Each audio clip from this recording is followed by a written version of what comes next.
Chris Hutchison has 22 years' experience in selling real estate in the western suburbs of Perth. So we thought we'd catch up with him and ask some serious questions about the state of the market, advice for buyers and sellers, and especially for those looking to break into the industry in a segment we're calling The Insider.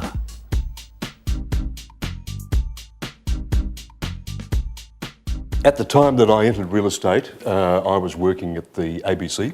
I had 20 years at the ABC. A number of those years were overseas with the ABC and Radio Australia. I had 12, 15 years at Channel 2, which I basically did everything at that time.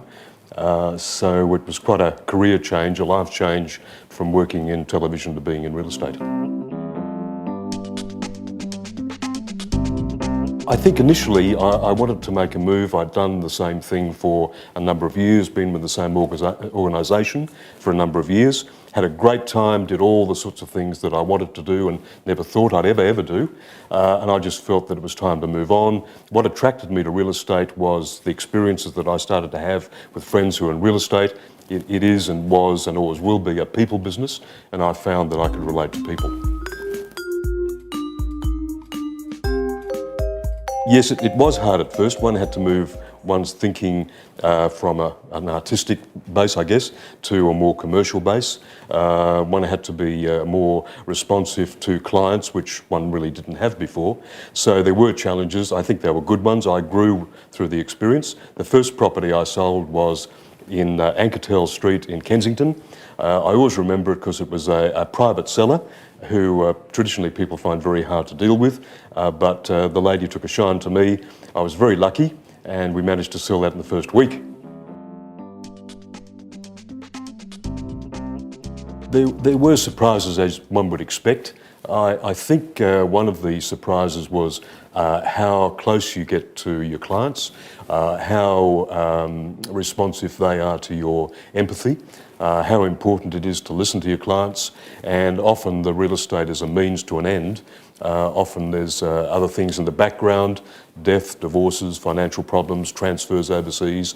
So one has to be very empathetic and really listen to the client. I didn't expect to be involved with people to that degree.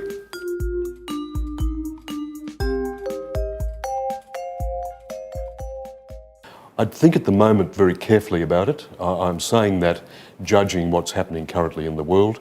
I still think we are very lucky in Western Australia, and I think you would take a long-term view. I would certainly urge anybody to think very seriously about it in a very positive way. The time that you have is your own during the week. They're long hours, but you are basically working for yourself. There's a great degree of satisfaction for that very reason, but I would certainly be very careful about wanting short-term goals satisfied very quickly. It's not that sort of market, and I think in a career you've got to look very long-term. My advice would be essentially two things: price, right. Right from the first day.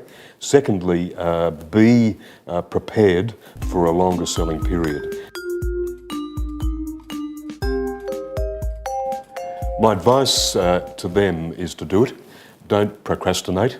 I think it's very important you make the most of a buyer's market. There's an oversupply in some areas. You have changes to stamp duty, some great changes to the rebates for first home buyers. They've doubled for established homes, they've tripled for new properties. So I think it's a wonderful time to perhaps sacrifice some of the entertaining and outdoor eating and things of that nature and really have a budget, but get into the market.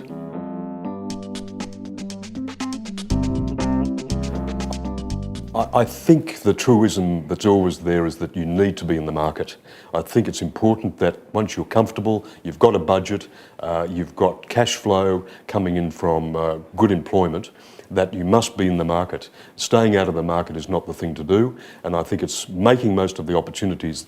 Irrespective of our global or national economy situation, there are always opportunities, and I think we need to identify those. That will never change. The people that identify the opportunities are the people that will succeed in real estate. After the break, we'll be looking at a development in Claremont. And then I lived here from 1944 until after I'd finished university.